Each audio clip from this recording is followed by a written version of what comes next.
今开始来关心上新的消息，这是新北地检署侦办罢免连书书涉嫌伪造文书这个案，有针对6个国民党部的干部党工申请羁押。验过查案，法院是裁定这6个人拢交保，只是不立个爱限制出境、出海加限制大的所在。亲友收到交保的消息，陆续提现金出现，准备办理交保。新北地检署侦办罢免令兄立委邱玲连书案。昨透早成案6人，暗时9点半，新北地院包含沙田部区党部执行长罗大虎加国民党棒球区党部主任谢庆仁等6人，分别是3万到20万的金额交保，有限制出境出海，也有限制住机。你觉得被冤枉吗？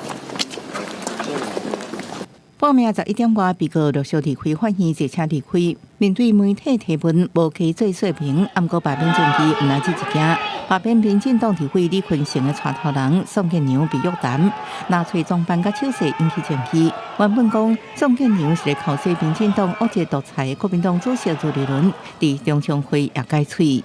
纳粹的独裁是全民所唾弃的，世界大家所不容许的。共产的独裁也是我们坚决反对的。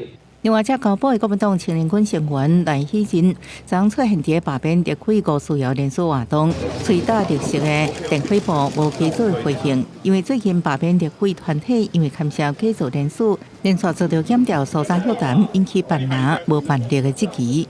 大规模发动搜索甚至生涯的，全部都集中在中国国民党身上。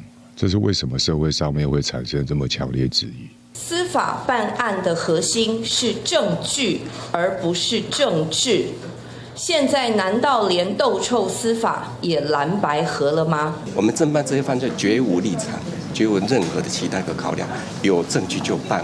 法务部强调，希望连署行为牵涉伪造文书甲违反告诉款是民众检举，甲中选会提供相关资料了后，检方才立案侦办。目的是要维护罢免的清气空间，落实民主法治。记者综合报道。